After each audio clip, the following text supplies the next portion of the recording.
Alright, let's go to the stoichiometry aspect of this process, okay? So here, first, okay, in stoichiometry, you balance chemical equations, okay? And then from here, you will know the ratio, no? 2 moles of sodium iodide will react with 1 mole of lead nitrate, producing 1 mole of lead iodide and 2 moles of sodium nitrate, okay? That's the equation, complete equation. What is the precipitate here? Lead iodide, okay? So this is your target analyte. So for example, how much lead nitrate is needed to convert 1 gram of sodium iodide to lead iodide? So how much of lead nitrate? This one. If you have 1 gram of sodium iodide, okay? Now first, the equation represents mole to mole, okay? But the problem, weights are given in grams. So what's the first step? Convert it to mole so that we can relate it to the equation, okay? So look at this whole process. 1 gram of sodium iodide is converted to mole using what? Molar weight. Okay? This is the molar weight of sodium iodide. So 1 mole per 1, 49.9. So this is the mole of iodide already. Your target is mole nitrate, so you have to use the mole ratio in the equation. 1 mole of lead nitrate is equal to what? 2 moles of sodium iodide. Look at that. 1 mole is equal to 2 moles. So you have to use this ratio because your target is lead nitrate. So that's why you multiply this by 1 mole of lead nitrate per 2 moles of sodium iodide, right? Now the question is asking for grams. So you have to convert the mole of lead nitrate to what? Mass. How? Using molar weight of lead nitrate, which is 331.2. Okay? Then you will end up with 1.1 gram. So that is the weight of lead nitrate needed to precipitate the lead iodide. Okay? 1 gram to form lead iodide. Okay? Now, so if you notice your class, this is what you did in your Gen Chem, right? The organic, the whole process, no? Given unit, identify the target unit. So this is the given, this is the target. See? And you pass through several conversion units, mole to mole, okay? Grams to mole to grams, right? So it seems the process is quite long. There is a shorter one which utilizes what? Gravimetric factor, okay? And you know already how to do this, right? Because I give this in the exam, okay? Like if your target is calcium and your precipitate is calcium hydroxide, how do you determine the gravimetric factor of calcium? Gravimetric factor is what? Weight of analyte over weight of the compound, right? And what is weight of the analyte? Mole times the number. How many atoms in the analyte? So, that's why here, if you determine the GF of calcium, that will be calcium over calcium hydroxide because there is only 1 calcium, so 1 mole calcium because there is only 1 calcium in the formula. How do you convert this calcium to mass? Multiply it by its molar weight, 40, divided by the molar weight of the formula. So you will have 40 divided by 74. And that's the gravimetric factor of calcium. Okay? So if you want to determine the gravimetric factor of hydroxide, because hydroxide is another component of the formula, let us say that's the analyte, that's your target analyte. So what is the GF equation? 2. 2 times the molar weight. Bakit? Kasi dalawang OH sa formula. Right? So it will be 2 times the molar weight over the molar weight of calcium hydroxide. What is the molar weight of OH? 17. 17 times 2 divided by 74. That's how we determine the GF. Okay? Now, how do we use this one to solve the problem like this one without passing through this long process? Okay?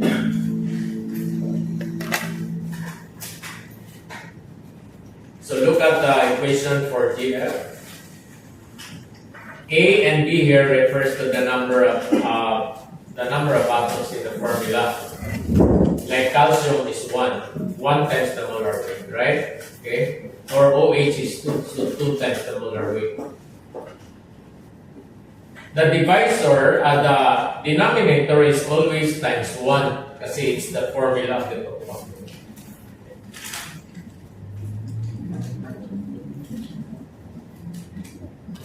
So, after you have determined the weight of the sample, how do you use the gravimetric factor to determine the weight of the analyte? Okay? So, here is the equation. Weight of the precipitate, that is your compound after precipitation. You multiply that by the gravimetric factor of your target analyte. So when you multiply that by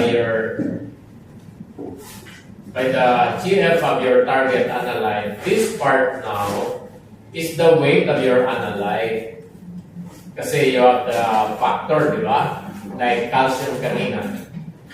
GF ng calcium at saka i-multiply mo sa weight ng precipitate. O yan na yung weight ng calcium. Divided by the weight of the sample. Di ba?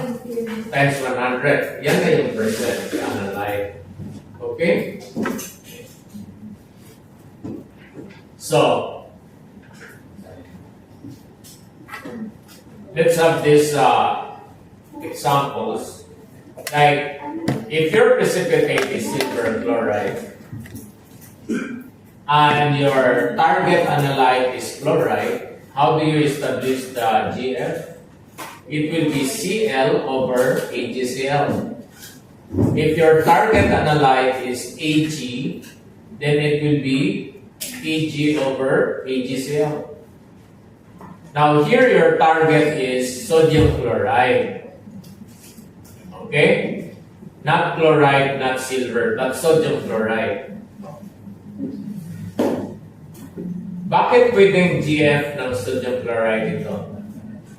Kasi, you precipitate the chloride na galing sa sodium as silver chloride.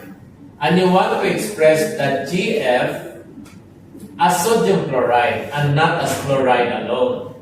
Kasi saan ba galing yung chloride? Pwede siya sa sodium chloride, di ba? So, pwede din yung GF mo with the sodium chloride, yan yung target analyte mo, divided by the precipitate.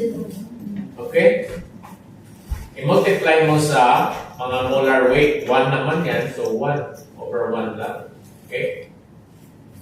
So, sodium chloride is 58. Silver chloride is 143. Yan yung GF ng sodium chloride. Pero kung GF lang ng chloride, it will be 35.5 over 143 kasi chloride is 35.5, di ba? Kuha niyo. Pag silver naman, 107 kasi silver is 107 over the formula weight of the precipitate. Ganun siya, okay? So here is another example.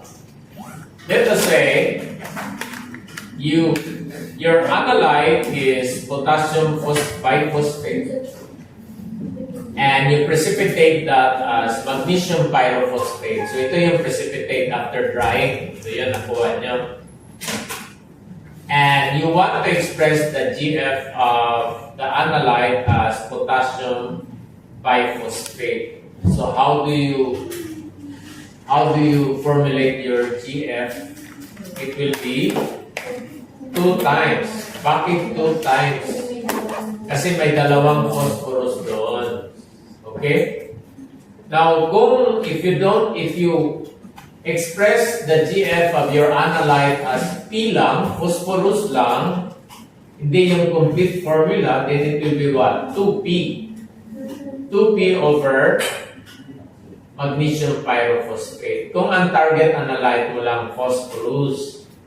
Okay? Kung ang target analyte mo ay magnesium, paano? Ito yung precipitate. How do you construct your GF? Kung target analyte mo ay magnesium,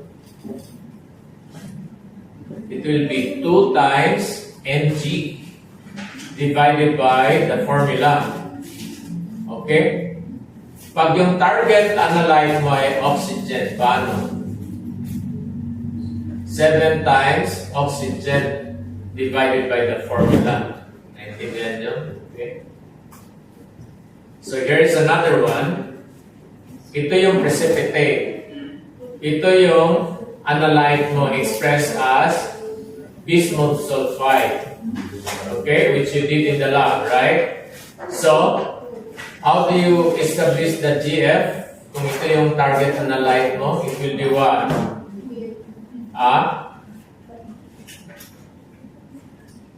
Yung sulfur dito tatlo. Yung dito isa lang. So ito yung i-multiply mo ng 3. So may coefficient na 3 yung precipitate nyo ngayon. So ang GF ng analyte mo will be Bi2S3 divided by 3. 3 times BaSO4. Bakit may 3 dito? Para ma-balance yung sulfur. Kasi you precipitate the sulfur as sulfate. Kaya ang formula will be Bi2S3 over 3 times barium sulfate. Bakit naglagay ka ng 3 sa precipitate? Para ma-balance yung sulfur. Kasi sa analyte, tatlo siya. Okay? Now, supposing sa precipitate, ang target mo ay barium lang. Barium lang ang analyte mo. Dito instead of Bi2S3, barium. Paano ang GF ng barium dito? Barium over barium sulfate. Walang coefficient kasi isa lang yung barium sa barium sulfate. Pag ang target mo na lang, kung ang analyte mo na dito, S lang. S ang nakalagay lang dito. What's the formula? What's the GF formula? Kung analyte mo ay S lang, it will be S over barium sulfate kasi isang S lang naman sa barium sulfate. Pag oxygen ang target mo, it will be what? 4 times O divided by barium sulfate. Ngayon dito, you express it kasi as Bi2S3 ang target analyte mo. Bakit ito yung target? Wala naman sa dyan. Ibig sabihin, mahaba itong process.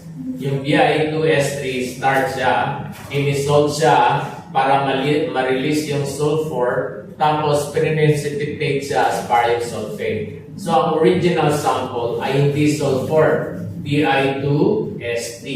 Kaya ang analyte mo, Bi2S3. Intindihan? Okay. May examples na yan, no? So, go to the specific. So, look at this one. Let us say you have 0.7011 grams of that sample contains silver. You precipitate the silver, let us say soil yan. So mahaba yung process, di ba? Kasi dilute pa, lagyan ng aquaria para ma-release yung silver, and then you add precipitating agent. So nag-form ng silver chloride. Ano yung weight ng silver chloride? 0.9805 grams. Ang i-determine mo lang, chloride lang. So lahat ng chloride nasa soil na precipitate as silver chloride. So itong 0.9805 gram, hindi yan chloride lahat. Ano yung weight na yan? Combination ng mass ng silver at saka mass ng chloride.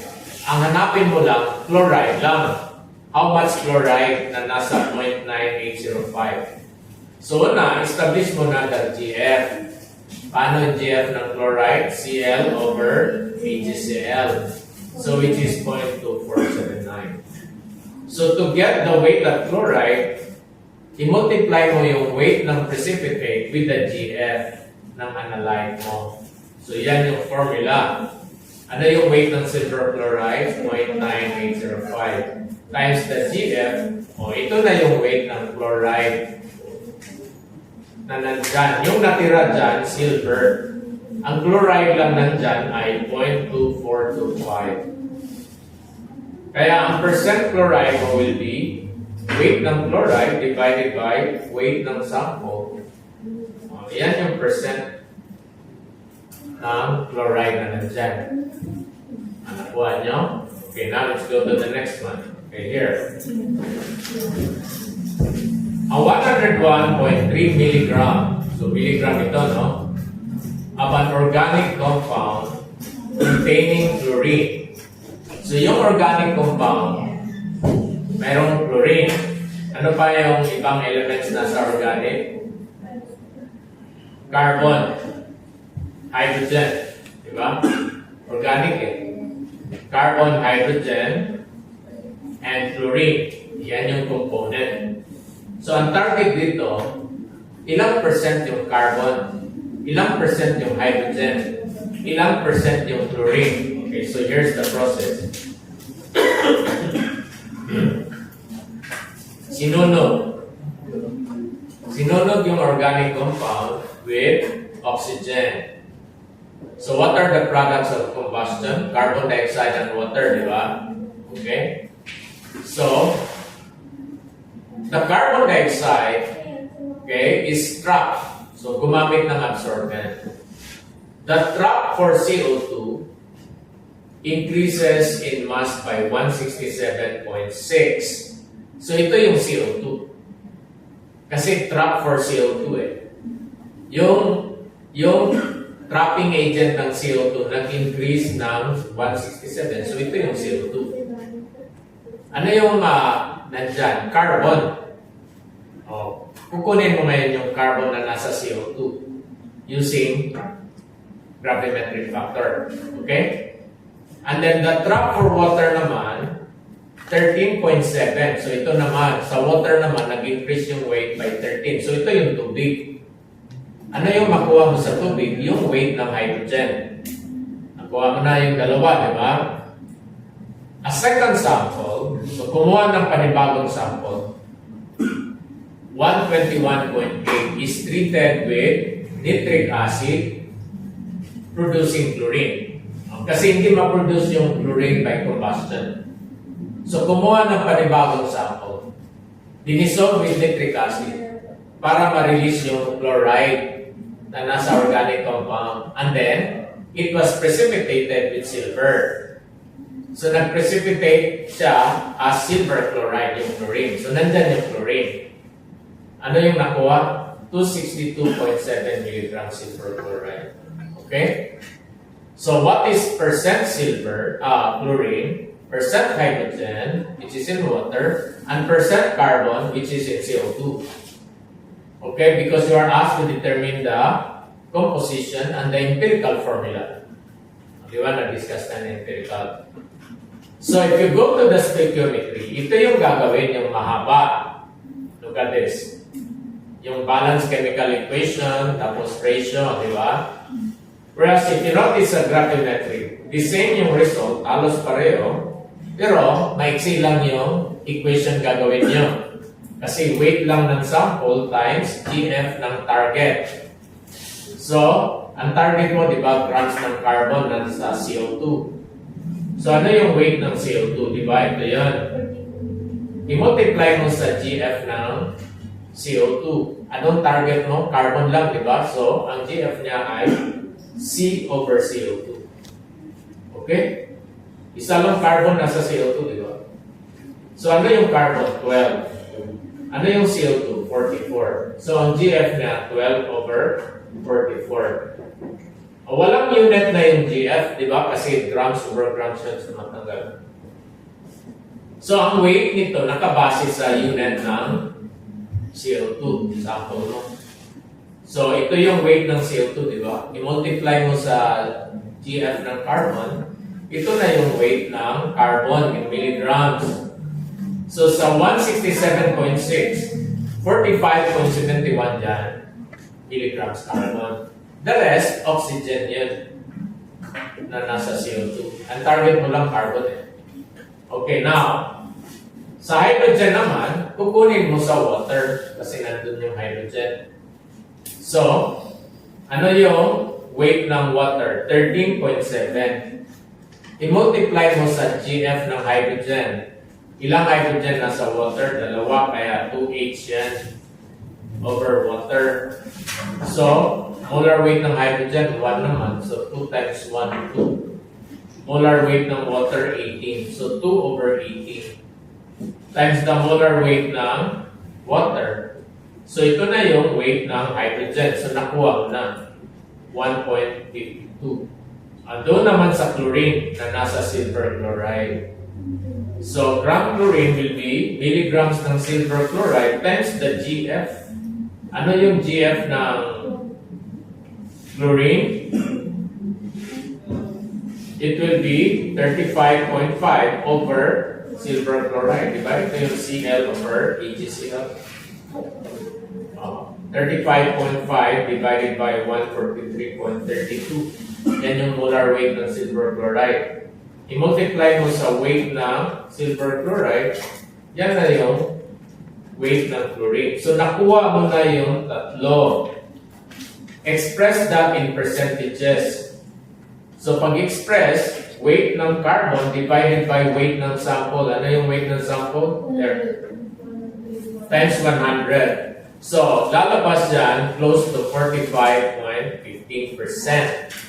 Yung hydrogen naman, kung computin nyo, close to 1.51%. Yung chlorine naman, okay, close to 53.35%. So, either you use this process, which is very long, or you use this, you will come up with the same results. Intindihan? Okay? Now, how do you determine the empirical formula? Kasi nakuha nyo na yung percent. Okay? Ganito yun.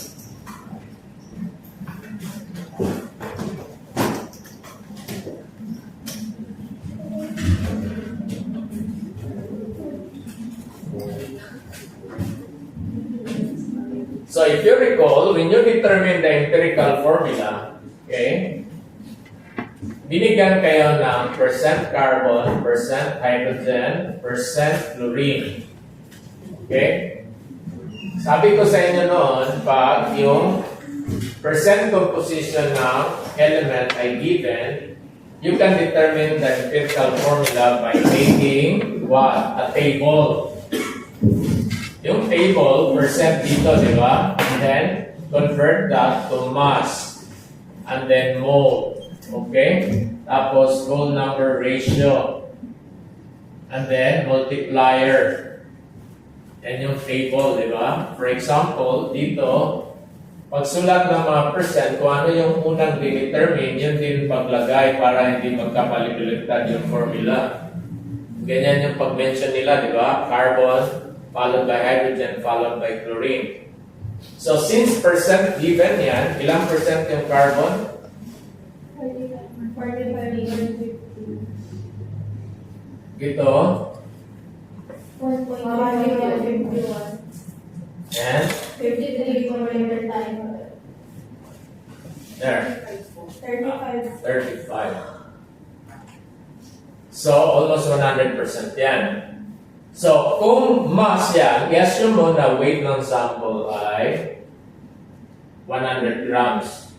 Okay? Pwede naman gamitin yung weight dyan. Pareho lang yung kalabasan. So, para madaling calculation, in-express mo na as per 100 eh. Okay? So, i-assume mo na yung weight ng sample ay 100. So therefore, this will be 45.15 grams. This will be what? 1.51 grams. And this will be 53.35 grams. Convert this to mole. How do you convert this to mole? O, gamitin yung molar weight niya. So 45.15 divided by 12. 1.51 divided by 1. 53.35 divided by 35.5. So, anong mga mole nila?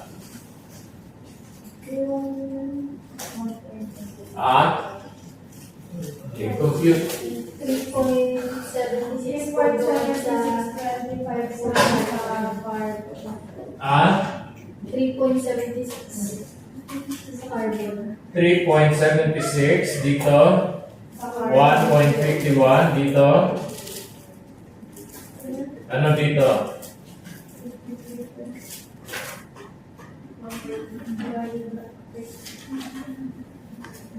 One point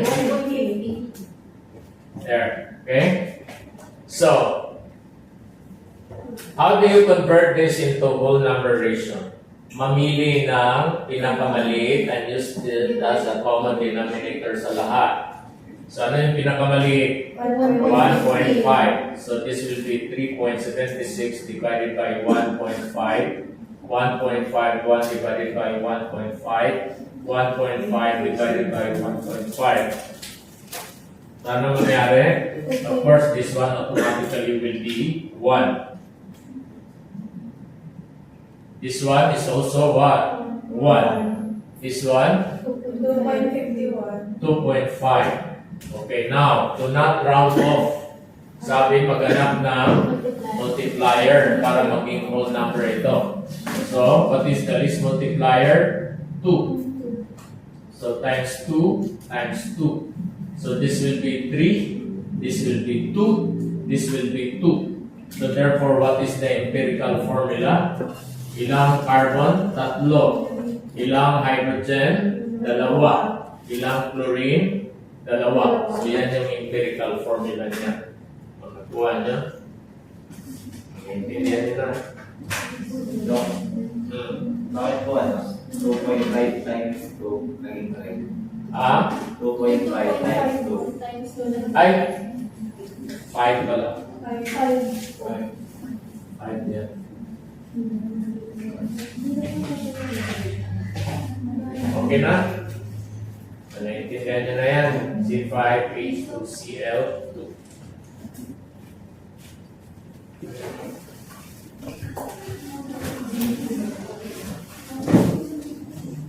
Okay, let's continue. Okay, analyze this next problem. To determine the amount of magnetite, it's a mineral, the formula is Fe3O4. So it is an impure ore. Okay? 1.5419 gram sample. Okay? So this sample contains Fe3O4. Okay? So first, the process is, that's the first step in gravimetry, diba? You dissolve mo na. So dissolution in HCl. This will release the cation Fe plus 2 and Fe plus 3.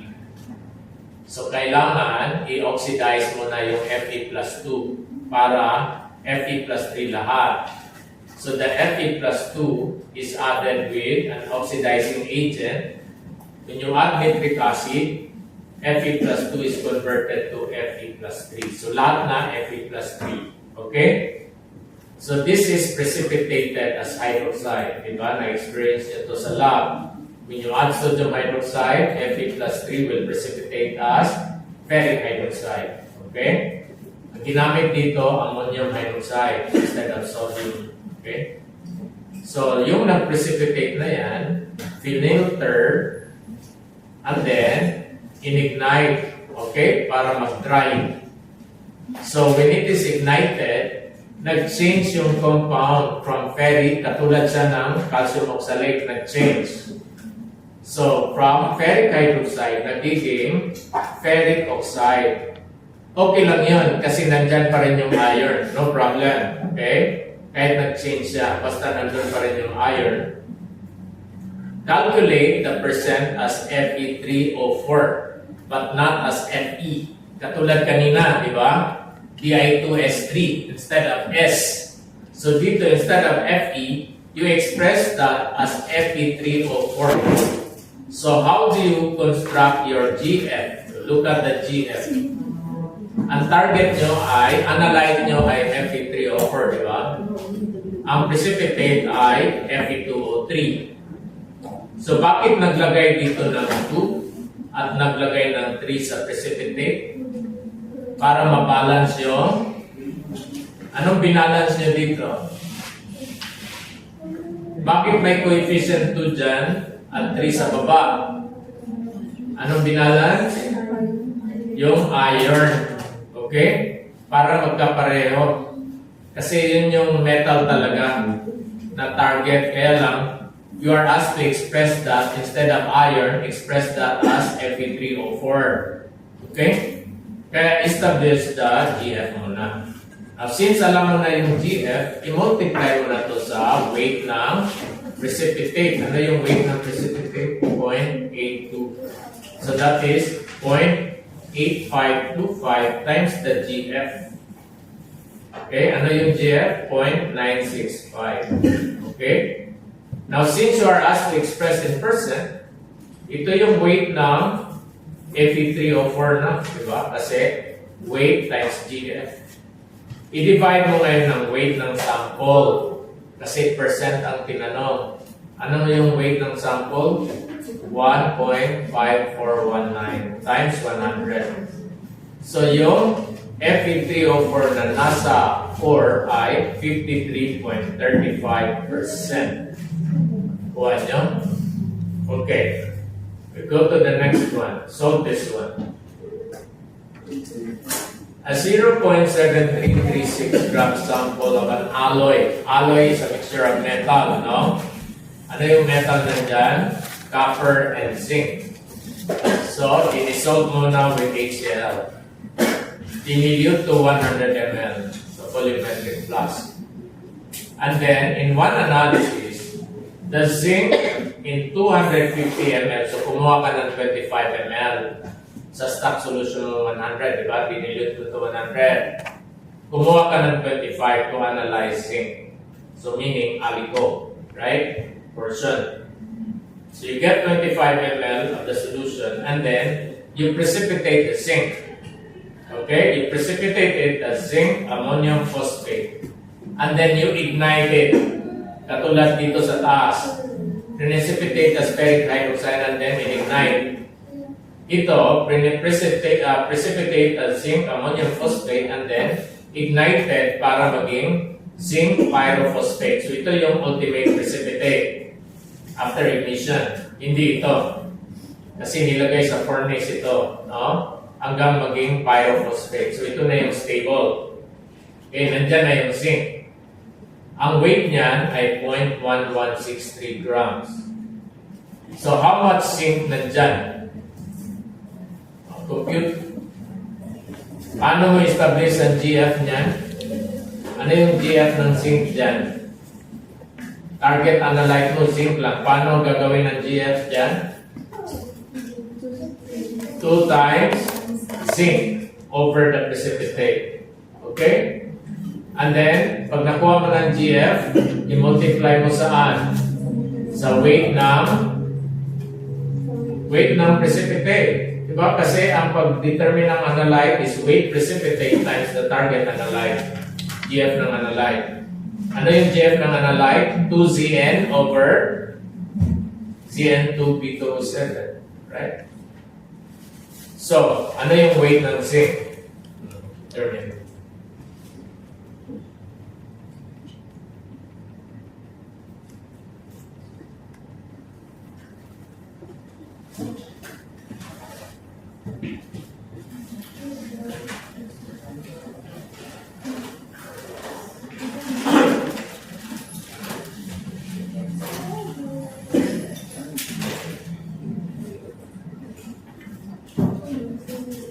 So So what is gram of zinc? Weight of precipitate times what? GF ng zinc. Ganyan siya, di ba? Ano yung weight ng precipitate? Give me the weight of the precipitate. Ano yung weight ng precipitate class? 0.1163 times GF ng analyte mo. 2 times zinc over zinc 2 P2O7. There. So this will be 0.1163 grams times, ano yung 2 times zinc?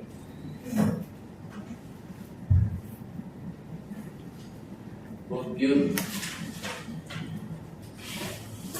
Yung iba hindi nakatunganga lang yung iba. Ha? Bakit yung iba hindi nag-compute? Lahat umilis yung mga kamay. No?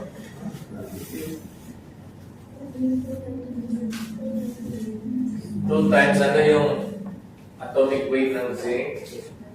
65.38. Ano yung molar weight nito?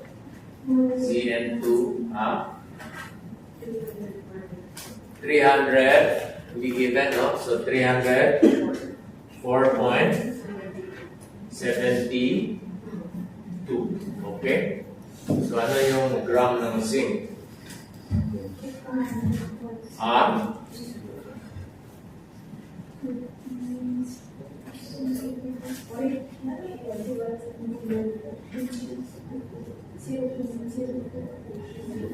Zero point zero. Ano ba? 99 grams. Okay? Now take note, yan yung mass ng zinc sa aliko. Ang original stock solution, ilang ml? Ilang ml ang original? Yan yung aliko. Dinilute to 100, tapos kumuha ng 25. So, ang original solution ay 100. So, yung weight na yan yung nasa 25. Di ba ang original sample dinilute to 100? So, hindi yan yung weight ng zinc ng buong sample. What is the weight of zinc ng buong sample? Weight of zinc in 100 ml would be what? Ito ay 0.0499 grams in 25 ml. I-multiply mo ng 100 kasi 100 yung stock solution. So, what is the weight? That will be 4 times, di ba? So, ano yung total weight ng zinc na nasa sample talaga? 100? 24.75. With plus, i-multiply mo lang ito ng 4. 100 divided by 25 is 4. 4 times 0.04 is 0.16. 0.19. 0.19. Ayan, 0.196 grams. Ayan na yung zinc. Punta naman sa copper. Compute for the copper. Anong ginawa sa copper? So, kumuha uli ng aliko. Kumuha uli ng 25 para ma-analyze yung copper. So, the copper is precipitated as copper thiocyanate. O, yan na yung precipitate niya. Compute for the copper alone. So, grams copper would be what? Weight of precipitate times what? Times GF of copper. So, what is the weight of precipitate? 0.2931 grams times copper over copper thiocyanate. So, yan yung GF niya.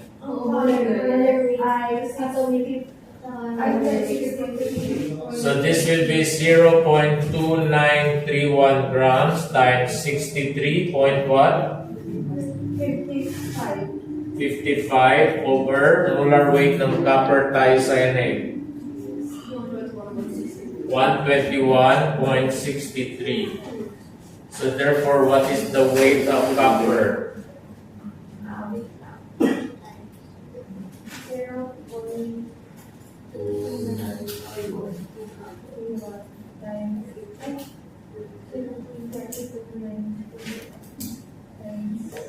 0.153. Ano? 153. 0.153 grams. Sa aliko lang yan. So what is the weight of copper in 100 ml? So this will be 0.153 grams per 25 ml times 100 ml. Anong sagot? 0.612 grams. Now compute for the percent. Ano na yung percent? Percent zinc would be what? What's the total weight? 0.1996 gram over the weight of the sample. What's the weight of the sample? 73336 grams times 100. That's the percent zinc. Anong sagot? 27.20. Percent. How about percent copper?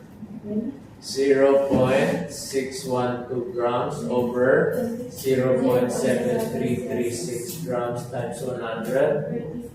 How many percent is copper? 0.6.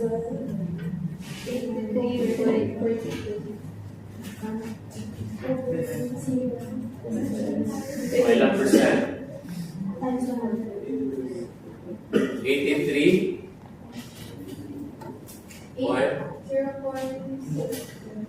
83 or 82? 80 po, 80.4.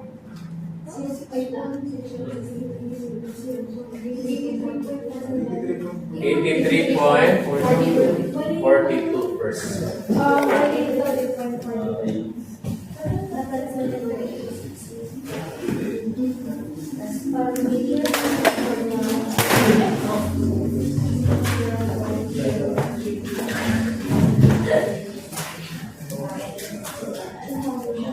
Okay, naintindihan na? Okay. Here's your quiz today. Okay. So you have 5 problems to solve. Okay. Okay. Start now. Prove your prove ability.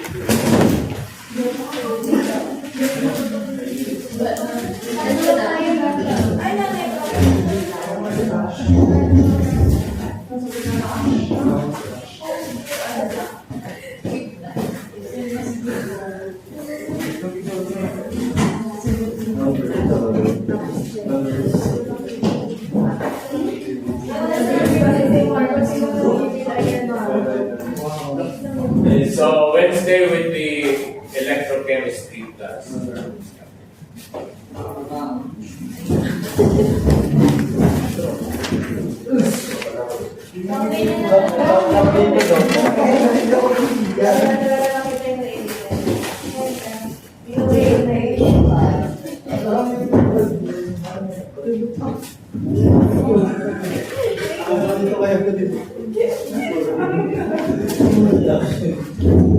So number 1 is just express the value. So ito yung mga analyte, ito yung mga precipitate.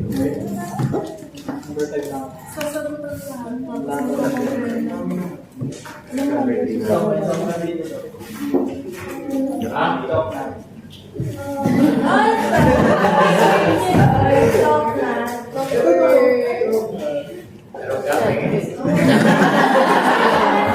number? 3 sa kanya. 3. Sa kanya.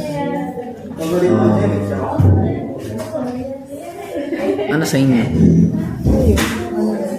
Ano sa iyo?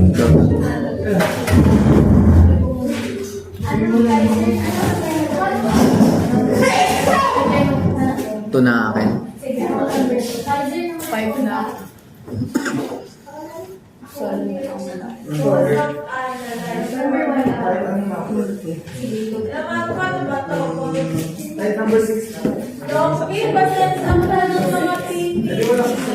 Oh.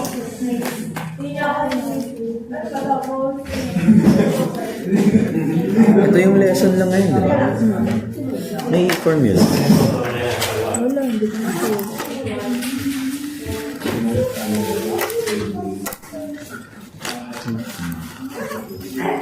Ito yung lesson.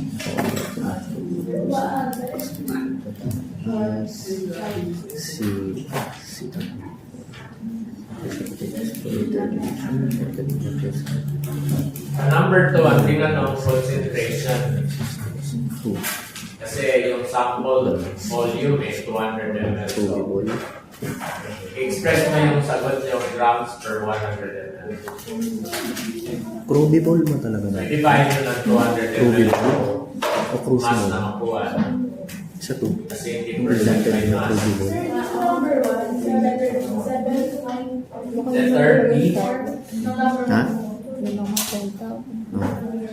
Okay. Hindi ko kasi ma-lower sana yan. Ano yan? Boric, sodium borate, Na2B4O7. Tapos may water kasi na 10 H2O.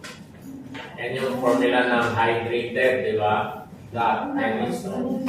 Tapos precipitate ay D2O3. No? Yan yung precipitate, D2O3. Analyze nyo, sodium borate or borax. Analyze.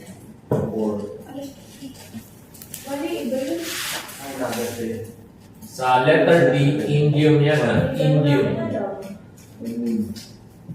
Yung two mga subscript yan, hindi ko kasi ma-lower dun sa Number 3 na ako.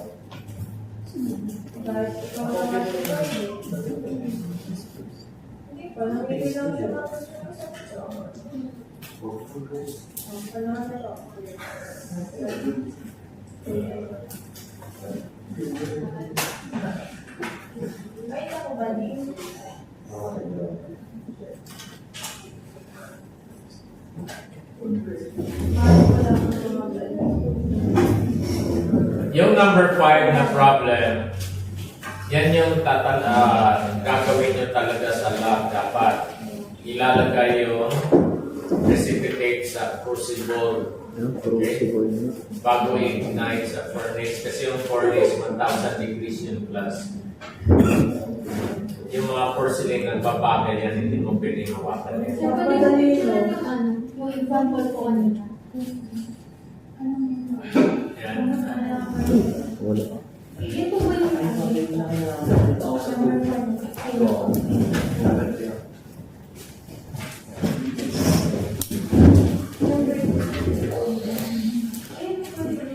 Yung 12.77 grams sa number 5, yan yung lagayan na. Baka isama nyo sa calculation. Lagayan yan. Possible. Parang ganun yung porcelain na parang coffee. Ay tea, teacup. Yun, ilalagay yung i-ignite na precipitate.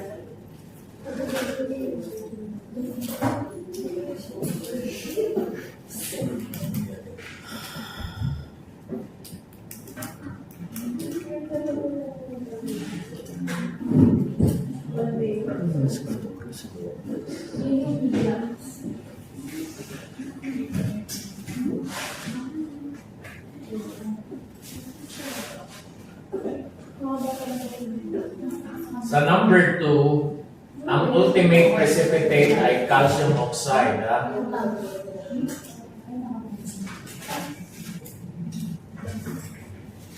So ano yung weight ng calcium oxide dyan, class? 26.5. Hindi. Kasama yung sa 26.7134, kasama yung lagayan dyan. Ano yung weight ng lagayan?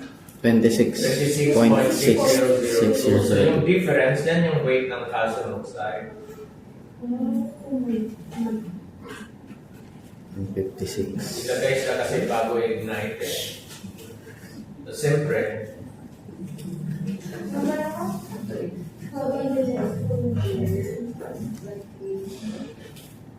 subtract niya yung lagayan. Weight ng lagayan. 713.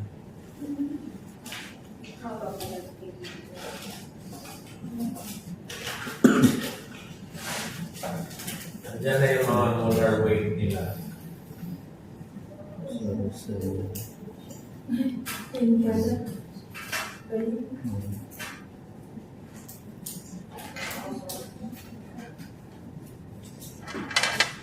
Yung number 5, katulad yan dito sa empirical formula.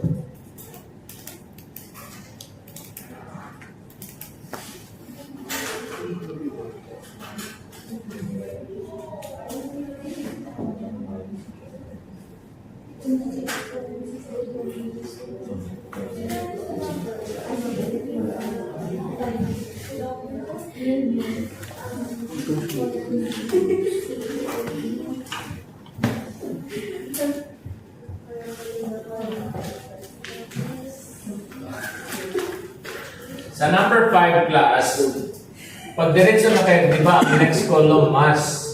Ang masunod nyo kasi mass. Diretso na kayo dyan. Barium, dalawa lang yung formula dito, barium chloride at saka water. Hindi elements ang number 5, Barium chloride, kasi tinanong kayo ng formula ng hydrate, kaya may question mark. Ilagyan ko question mark, di ba? Hanapin nyo lang kung ilang moles yung tubig nandyan. So, barium chloride, magnesium sulfate, and then water. Ano yung mass na magnesium sulfate, ano yung mass na water, convert to mole, hanggang umabot dito yung ratio. Okay? So, malaman nyo na kung ilang mole ng tubig.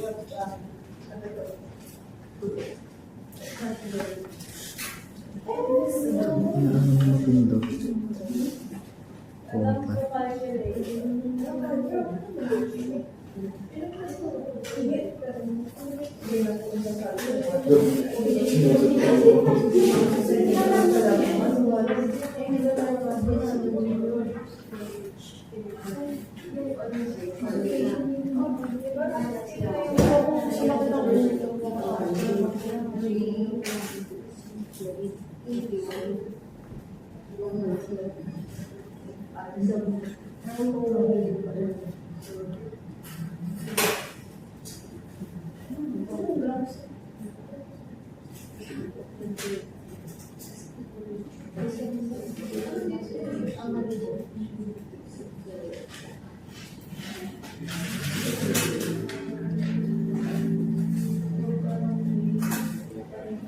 Ba't kaya ba yan?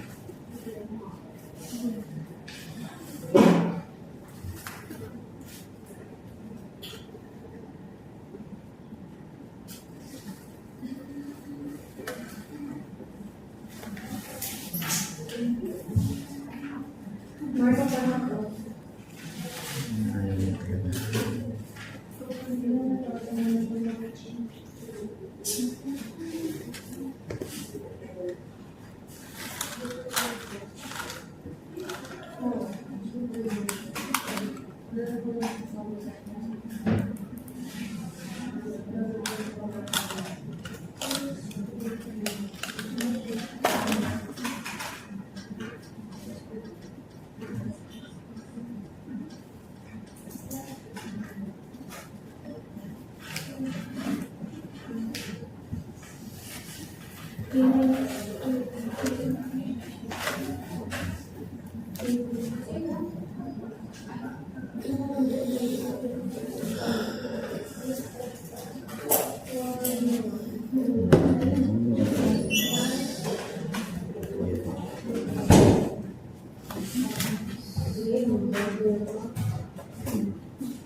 CEO kasi oversee.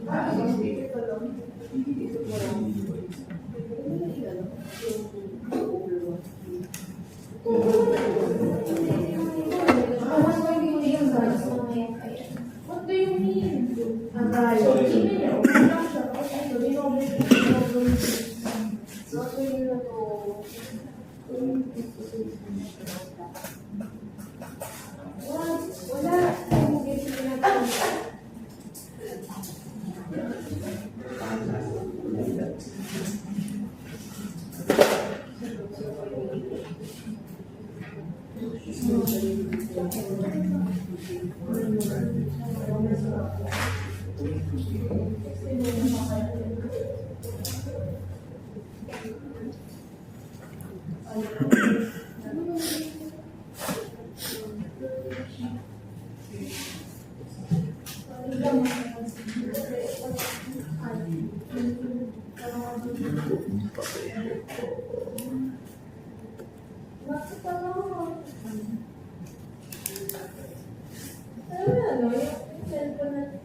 Pareho lang.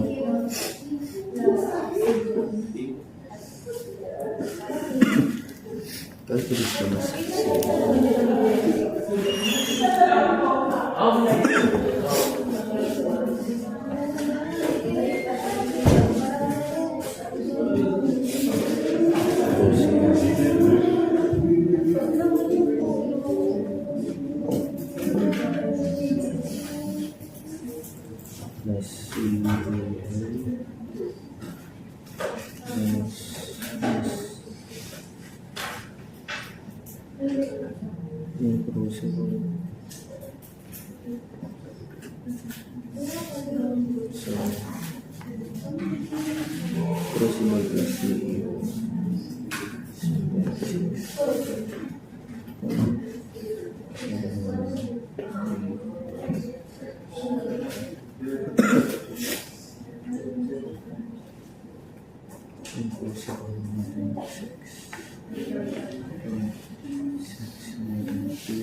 Sa number 4 class, lahat ng lead ay nagiging lead sulfate. So, ibig sabihin, yung natira sa 3 grams ay tin. Okay? So, ang tinanong, percent tin. Hindi, try ko pala yun. Pero hindi pa ko sure ko.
Ayun, 40.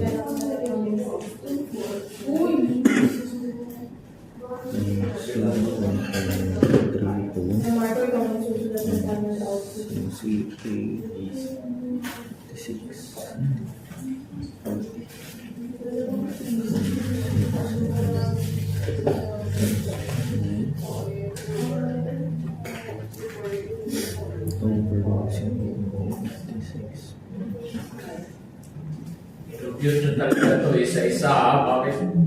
Bakit parang kulang?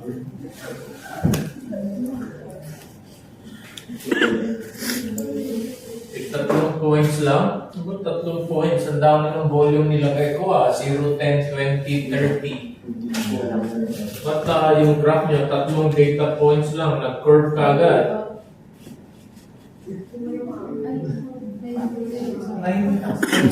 Dapat bawat addition ng volume, compute the pH. 5, 10, 15, 20, gano'n. Hanggang 9 po. Dapat. Hanggang 9. Yung iba, tatlong data points lang. Sinunod lang yung example ko sa Word. Hindi ko naman kinumpute yung lahat. Kinumpute ko lang yung mahirap na part.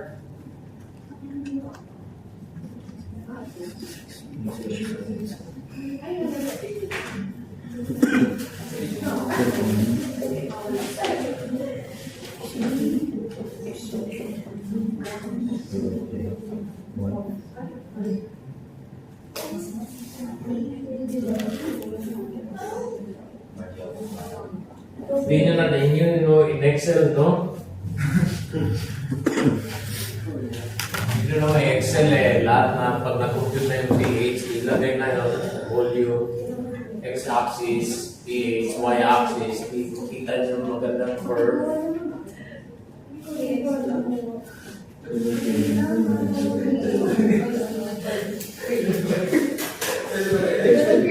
Yung iba, naglagay lang ng curve tapos walang mga pH. Ano yun? Pinsa yata yun Pinsa, parang gumawa lang ng acid pinsa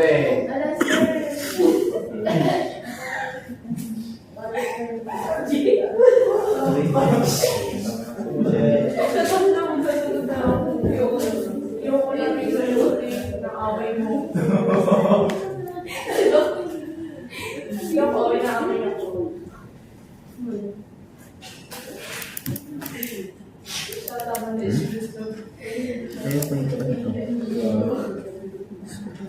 Concentration.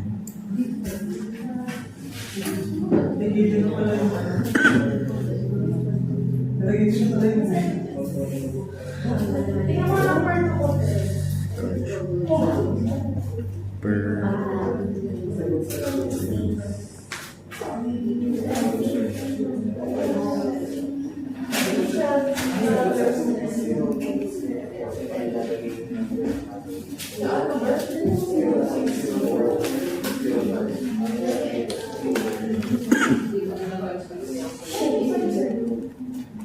Ay, grabe. Hindi ko pala yung nakuha. Sino po yun? Ay, 3 po.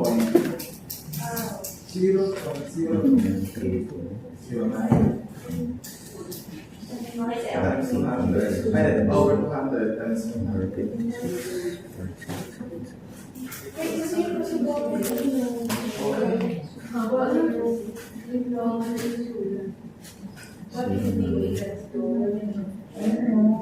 Okay lang ba sa decimal? O, pakopyahin ko ito lahat. Final na ba? Hindi pa eh. Okay lang mga decimal.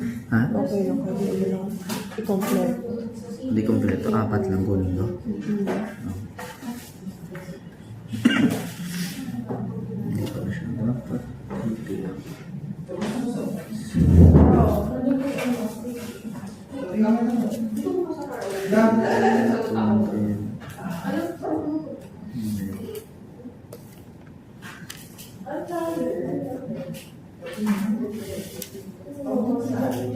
Ano ba kayo tayo naman lulo? Ganun mo lulo yung kada. Hindi na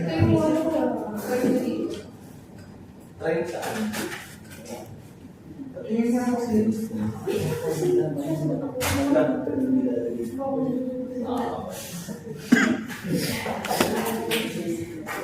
Times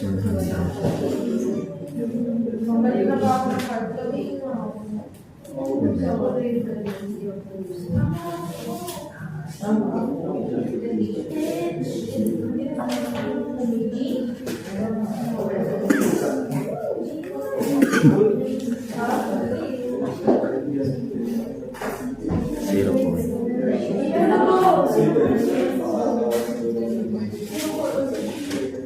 Ano na? Ano try mo sa calculator ko? Try mo sa calculator.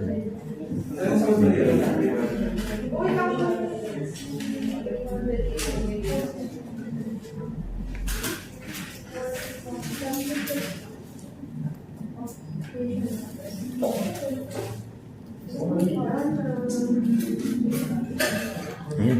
Tapos na. Pareho lang naman kami sagot.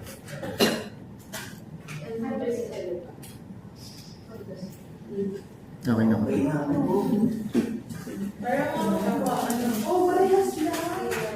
Ano pa? Di ba may isa pa dyan? Ha? Or yung kinuha ko. Anong natira dyan? Wala na. Ay, sino yung dalawa? Ikaw? Madali lang yun.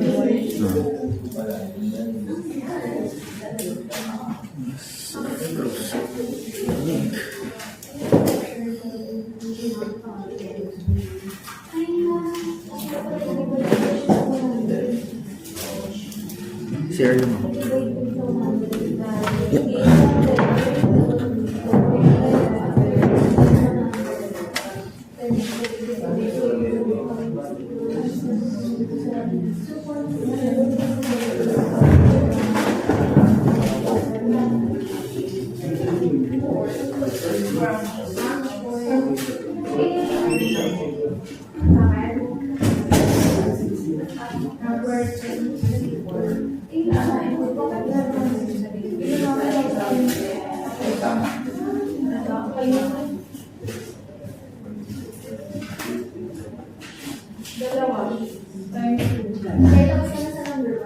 Patingin nga.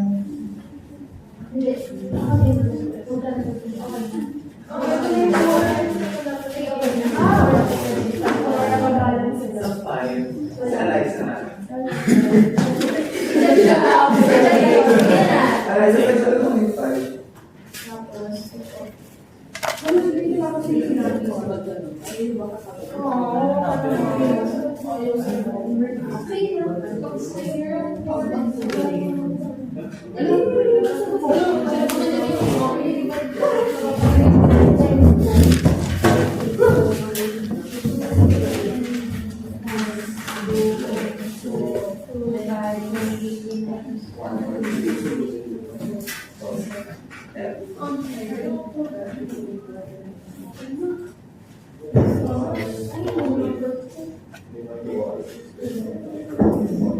Sa akin yung bilugan.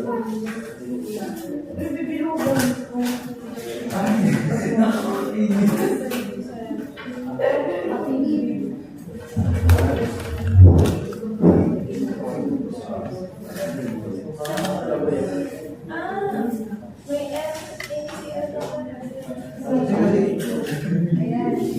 Tama ka natin. Sumobra lang ako. Wala ka na.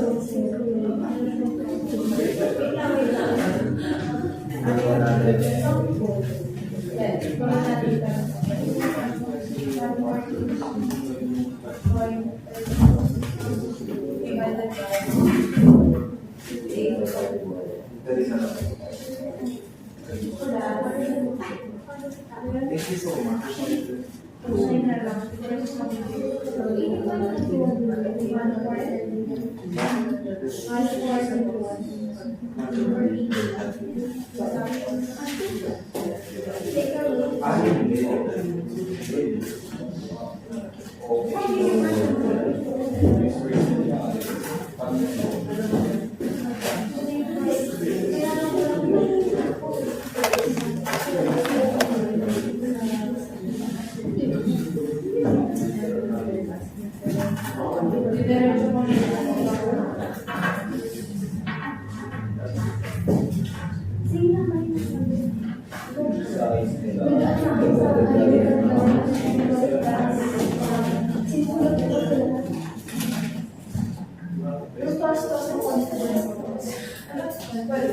Tama, tama.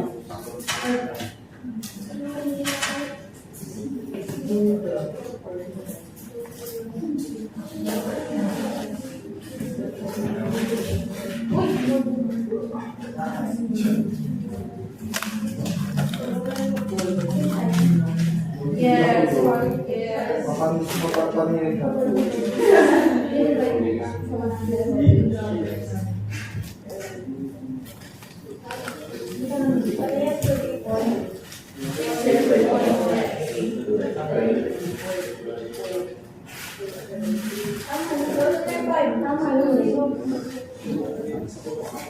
Ako pero ayaw sa ako ng ayaw.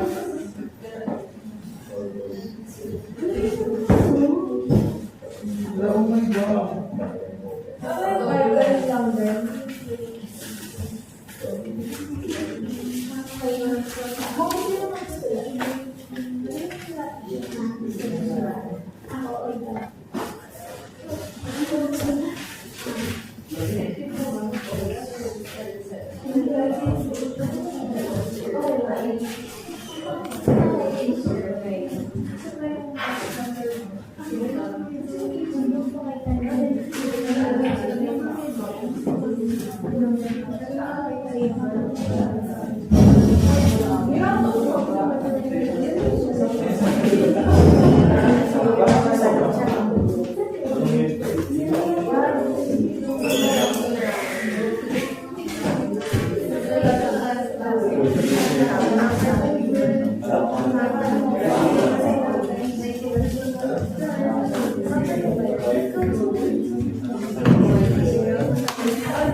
Sa Wednesday class, magdala kayo na mag-download kayo ng reduction potential table. Ha?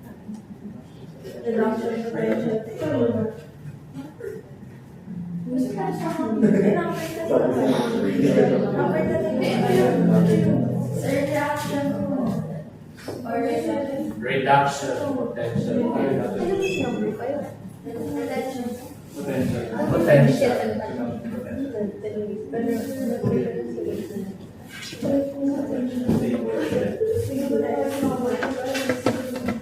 Uy! Ano yun? Uy! Sir, yan sa number 5. Hindi na kami po ba siya doon sa may minus Oh, may nagayas din. Minus din. Uy,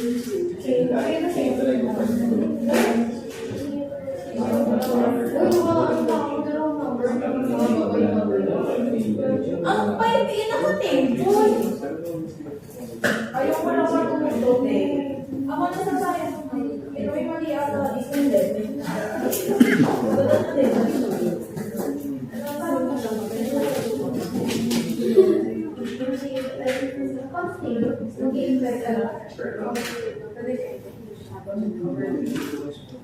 Pero yung empirical nyo, barium sulfate tapos water, hindi elements. Kasi ang hinahanap lang yung, makita nyo yung letter G sa number 1, hinahanap lang kung ilang moles ng water. Kasi hydrated yung sample. Kaya mag-start kayo dito, may mass na kayo ng barium sulfate, may mass na ng tubig, di ba? All you have to do is convert that to mole ratio para makuha yung formula ng hydrated magnesium sulfate. Ilang water ba nandyan? 5, 10.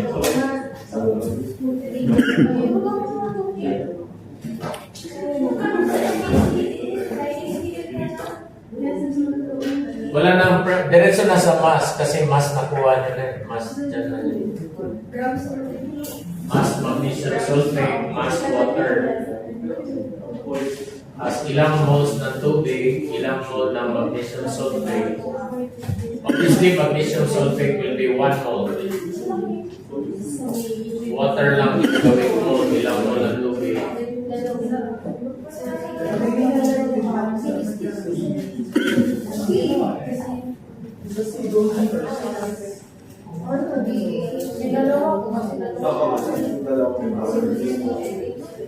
Ano yung mass ng tubig dyan? Ano yung mass ng tubig after heating? Yung difference, yun yung mass ng tubig, di ba?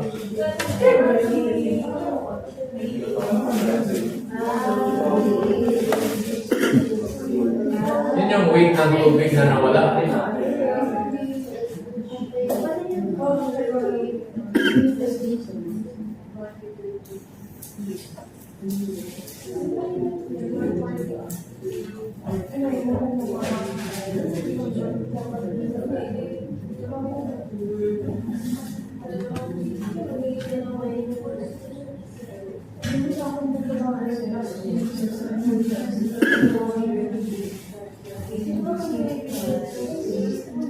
Ano yung weight ng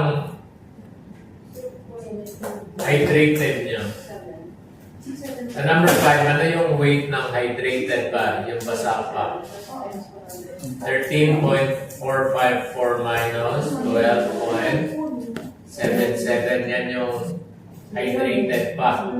Tapos yung ininit na, ano yung weight ng anhydrous? Yung wala ng tubig. 13.454 minus 13.454 minus 13.01 minus 12.77. Yan yung anhydrous. Yan yung magnesium sulfate. Ano yung weight ng tubig?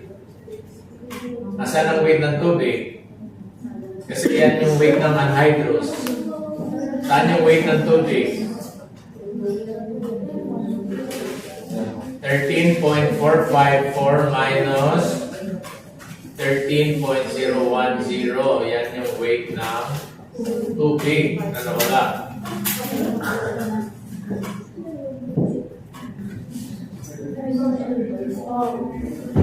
Nakuha niyo class, yung 13.454, yan yung weight ng precipitate na may tubig pa. I-minus nyo sa weight ng crucible, yun yung net weight ng precipitate na may tubig pa. Ininit nyo, naging 13.010. So 13.010 minus weight ng crucible, yun yung weight ng anhydrous. Magnesium sulfate na lang, walang tubig. Ano yung weight ng tubig na nawala? 13.454 minus 13.01. Yun yung weight ng tubig na nawala.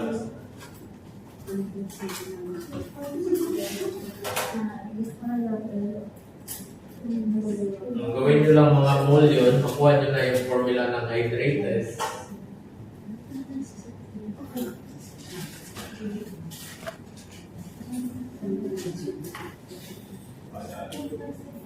O, pas na. Kain na tayo. Gutom na ako.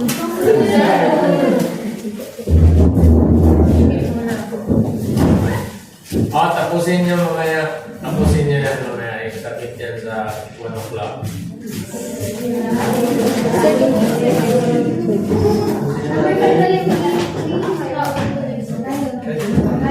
Ito na yung grade nyo. Dali. Scan natin ng 30 seconds.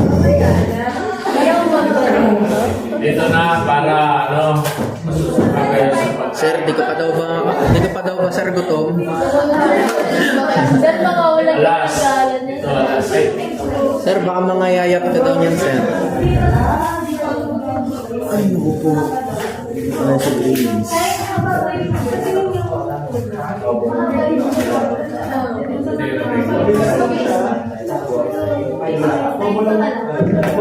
At least,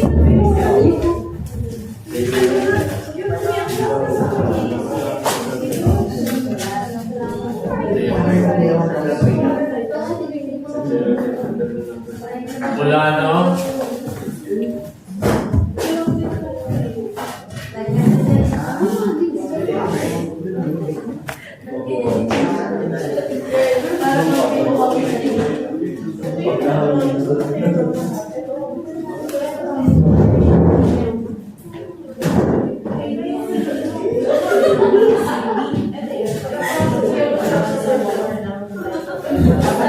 Cabrera.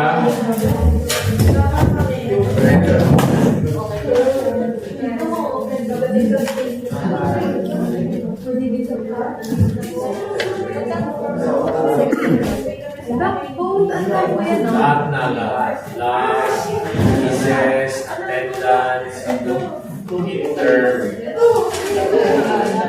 Apuan.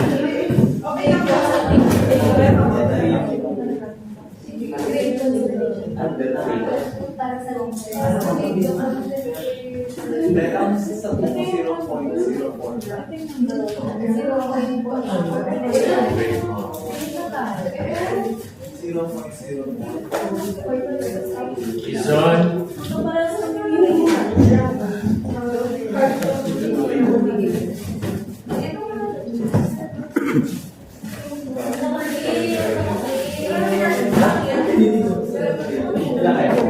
De La Torre.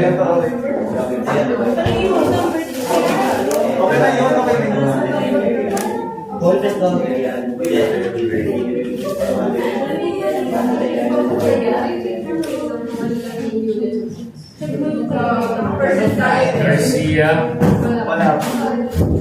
Geraldo.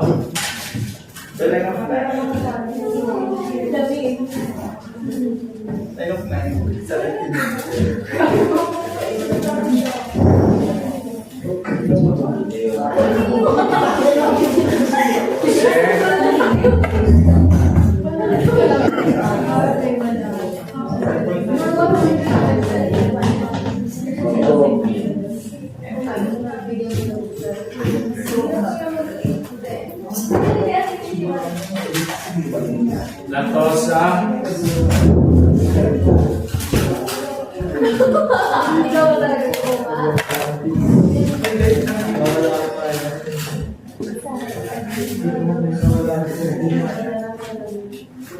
Limbo.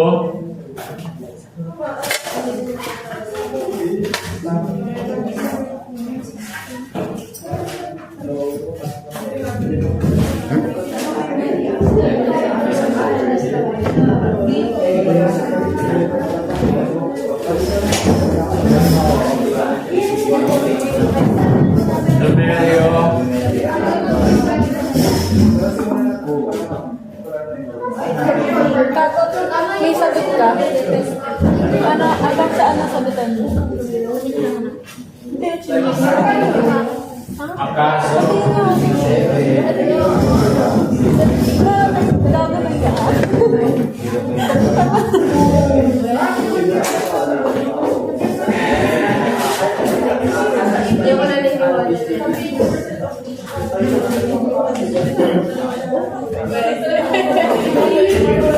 Mendoza.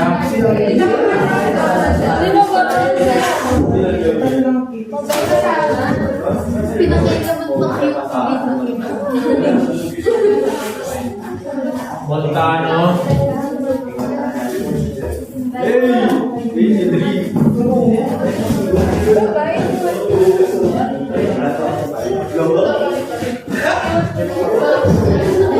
Riyadh.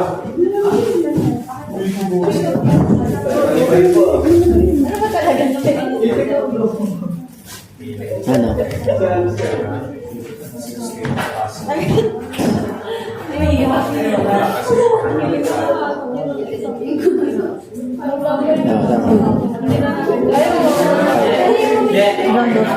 Ha? Pwede rin naman kung dalawa ilalagay mo. Kasi ito yun. Yaw. Ano to? Sa?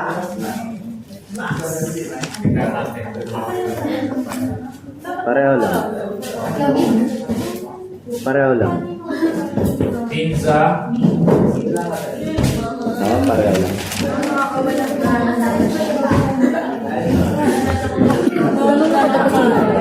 Tapos na daw yung 5? Ay, 4 daw. Ay, 4. Sige, saan lang sa Ha?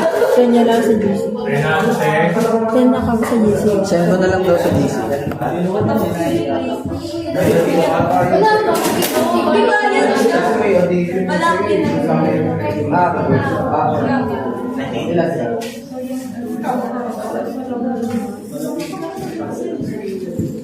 Samaniego.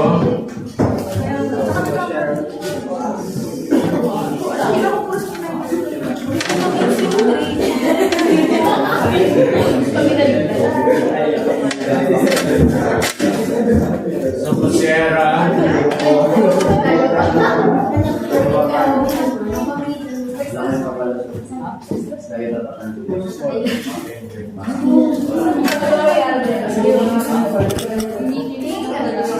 Sibayan.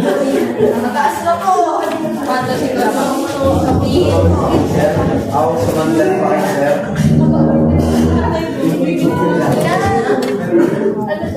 Lumapa.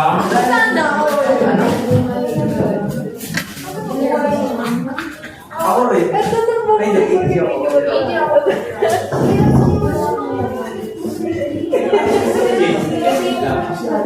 Uy. Wala si Uy.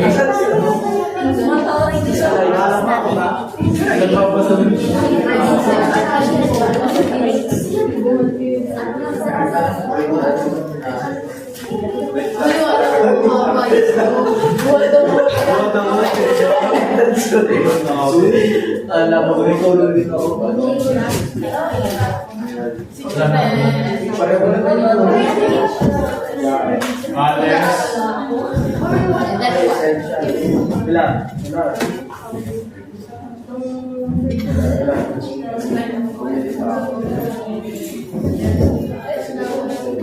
Estrella.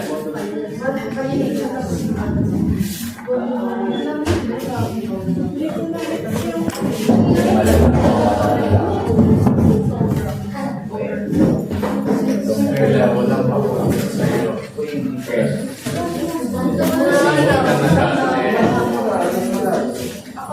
Oo nga, hindi pwede yung late enrolling. Late ka na nga, hindi ka naman pumapasok. Kasi wala ka sa lab. Wala ka sa lab. Nasa record. Ito yung business mo lang. Yan, kinuha mo na ba yung business mo? Oh. Yan yung mga business na ginawa mo. Mamuyak, kaya na lang kulang eh. Ikaw malaki. Kasi wala kang lang, hindi ka nakikita sa tao. Diba may nagsuko lang? Nawa pumakit ka sa taas, hindi ka na pumakali. Kaya ayusin mo yan. Hindi, madadali ka niya. Sa'yo, kasi vicious. Okay? Bawal ka, huwag kang mawala. Final. Isang linggo na lang, nawawala ka pa eh.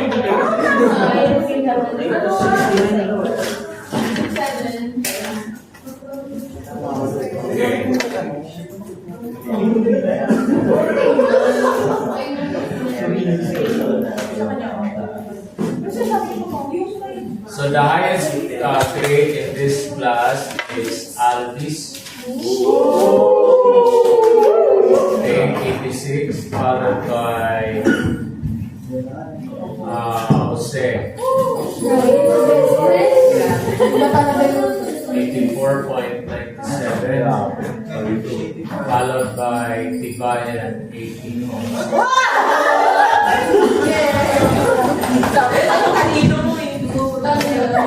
Na letter C. Hindi, simula pala. 81, Fulano, 43. Binawi ko rin yun. Pangapat si Tibayan. Okay, sige, let's go to the, balik sa 1 o'clock. Pagbalik, kailangan tapos na yung programs.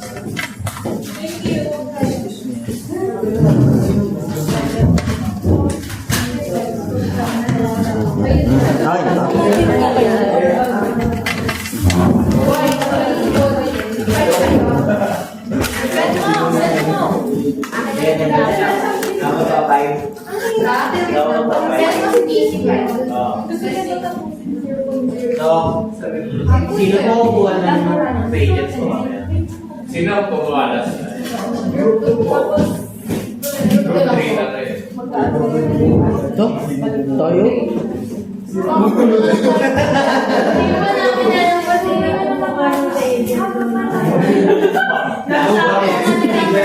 Double meaning pa Tayo daw. Kukuha mamaya ng radiant. Kailan tayo?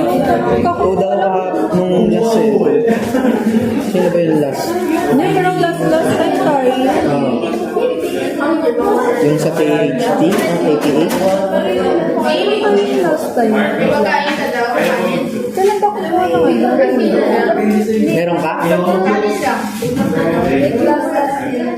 Aba, nung Monday. Ba't tayo ulit? Kailan tayo kumuha? Mga Monday daw. Monday? Sino ba kumuha last time? Ako. Sabi nila. Hindi, like yung ano, tayo. Let's go na. Sino yung kanina ko ba? Sa'yo. Last week lang. Dito yung ano? Yung violet ay yung pink. Oo. Pero, sulat na lang. Ito kasi akin. Violet. Tayo.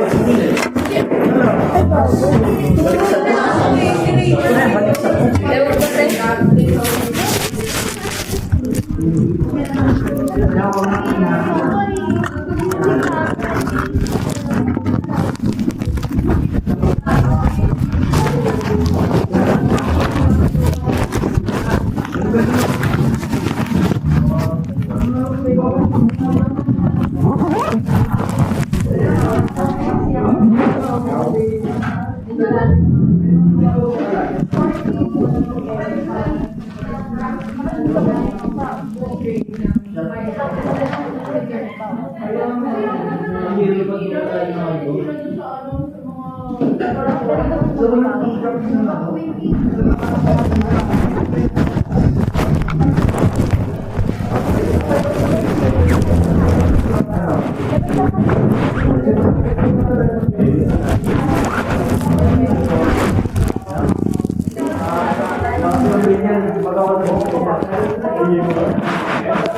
you.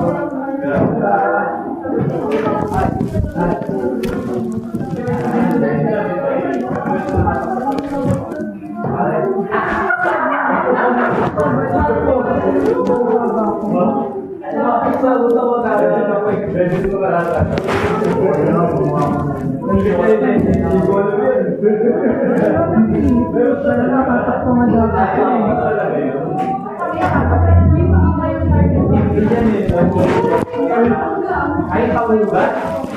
Ba ginagawa na? Ang pito na yung kailangan mo sa bahay na di ba?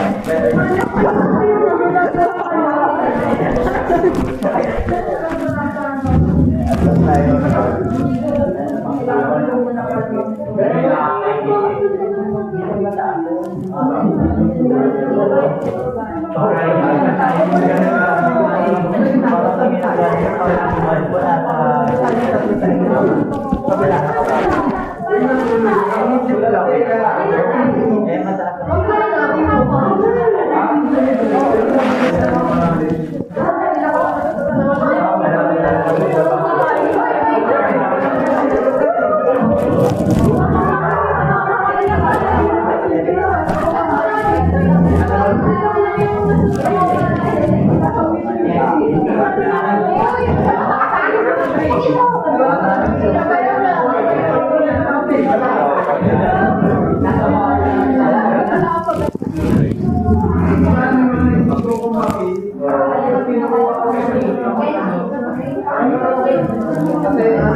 pag nakita, mas kinakapit ko na yung passing grade eh.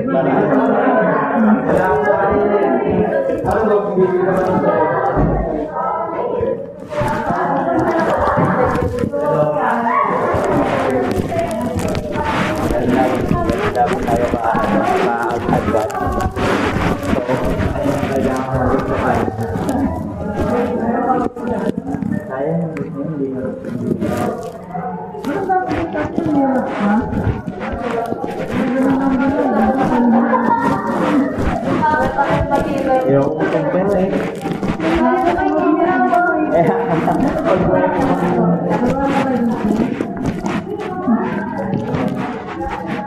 Muna na natin yung topic doon.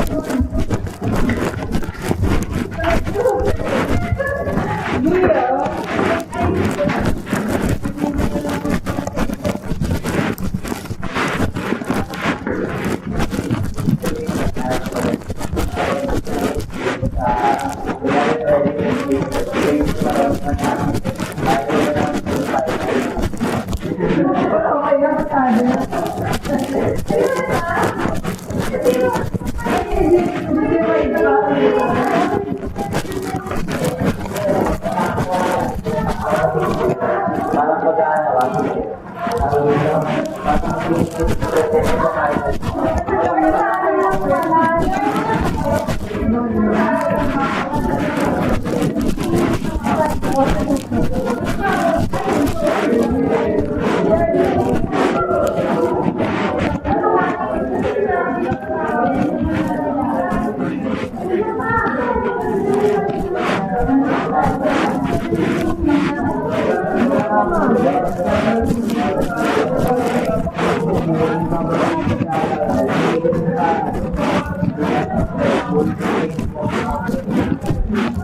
Sabi mo yun.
Ang ibang pagpipilian.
Bago na eh. Talaga? Babay mo. Sure na yan. Sa nabayo mo.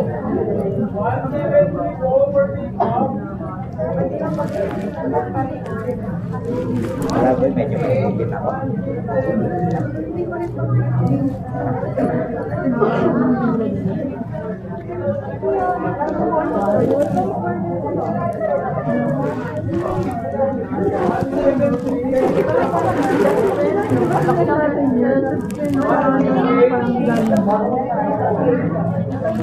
Hindi ba maglalakad na ako? Malayo-layo pala lang kami. Gusto kong sumama sa'yo. Kung saan na kayo ang ay.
Di ba kapag sa app, di ba doon ka mag-a-add to cart? Tapos,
Ano ba kapunta natin sa Raymark din? Dito na tayo. Kaya na.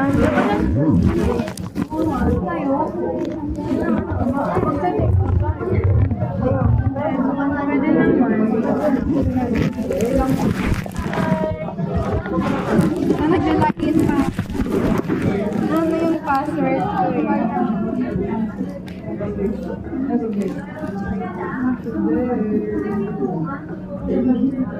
Dapat pahiwala yung sa akin. Kapag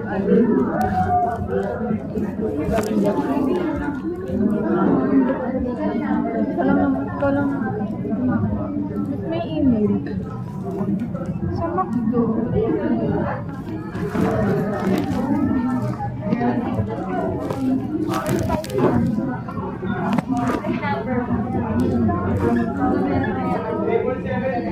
Ayoko naman.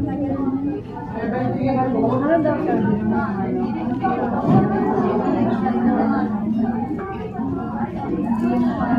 Table number 7.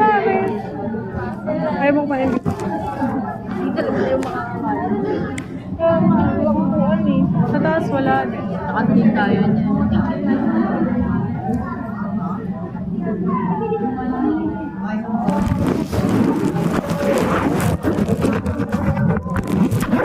Kasi break time kasi.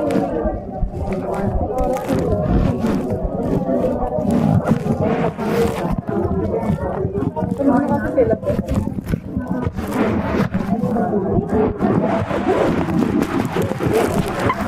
Ano ka? Table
number 7.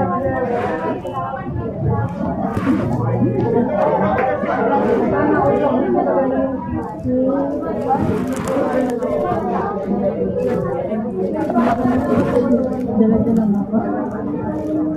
Hindi pwede yun sa loob yun. Hindi, bago ko yan eh. Lista ko yan eh.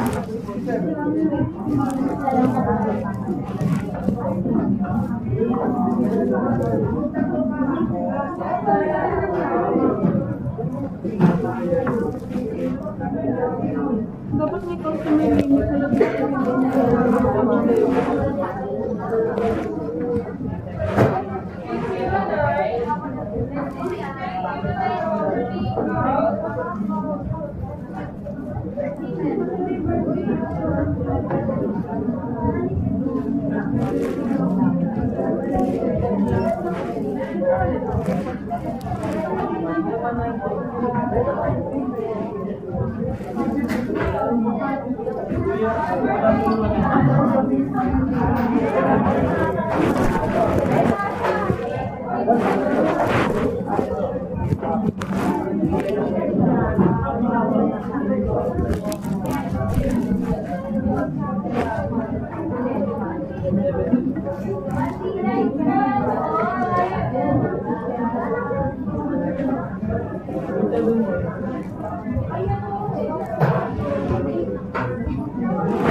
Tinawag ka na ba? Hindi nga pa. Ano sa kami sa mga ng moment yan.